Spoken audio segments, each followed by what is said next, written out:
गंजाम पात्रपुरे बणभोजी करने जाई यूट्यूबर निखोज यूट्यूब ब्लगर नरेंद्र साहू घर पोलोसरा थाना कलम्ब गाँव में गंजाम पात्रपुर बुराताल पंचायत पर्यटन स्थल महेन्द्रगिरी पर्वतर पाददेश बारहा पत्थर जलप्रपात को बणभोजी करने जाई से निखोज अच्छा से यूट्यूब और फेसबुक रे ब्लॉग करने सह ब्रह्मपुर सहर में ग्रोसरी होम डिलीवरी कंपनी रे काम करुथिले।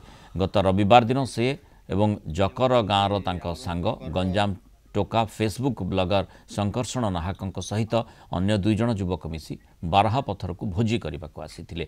संध्या समय टेंट बांधी रोसई सरिबा परे नरेंद्र शौच पाई जाई दीर्घ समय धरी फेरी नथिले। यापर अन्य सांग माने बहु खोजाखोजी करथिले मध्य तांकर कौनसी पत्ता मिल पारि नथिला।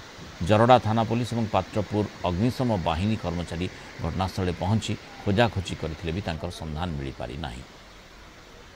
मैं अनुमान करछु जे ता पाखरे जेहेतु 80,000 गोटे आईफोन थिला एवं गोटे 20,000 एता नॉर्मल मोबाइल गोटे 20,000 थिला एवं तार कैमेरा भी जार दाम 20-30,000 हबो सेते थिला। मिनिमम ता पाखरे गोटे 1,00,000 टका संपत्ति थिला।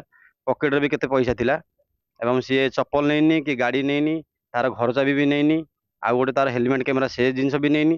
तेणु आमे विश्वास करछु जे आजिकाली जो दुर्बृत्त मान अछथि काले ताकू के फॉलो करी किडनैप कर नै पारंती किंबा आर तो सेमती मुंड दोष किसी ना कि खाली गोटे भी चलबार तार से अभ्यास भी ना।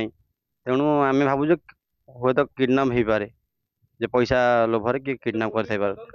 हाँ पुलिस आमको बहुत कोपरेट कले पूरा आम साथी भी फैमिली पर मिसिले आमको भी कथा देते जे बेसी नुह 2-4 दिन भितर आम तुम ए केसटा हैंडलिंग करके 2-4 दिन भितर सफल करदेबू। आम भी जी समस्त गैस करूँ कि से जिनटा ही कि मैंने किडनापिंग कर भावुँ। हाँ तो तार तो सेमती किसी शत्रुता नाला भी। हाँ बर्तमान चाहूँ कि पुलिस आमको टे कोपरेट करूँ। हाँ से तो सब कोपरेट करमती आदि आम चाहूँ कि सोशल मीडिया माध्यम से किसी हो पारे हाँ ताले समस्त टे सहयोग करूँ। आम मीडिया भाई मान अनुरोध कि किसी सहयोग करी हाँ आम भाईटा जोड़ी भी अच्छी टे संधान देखिए ये कले कोपरेट कले समस्त भल हम।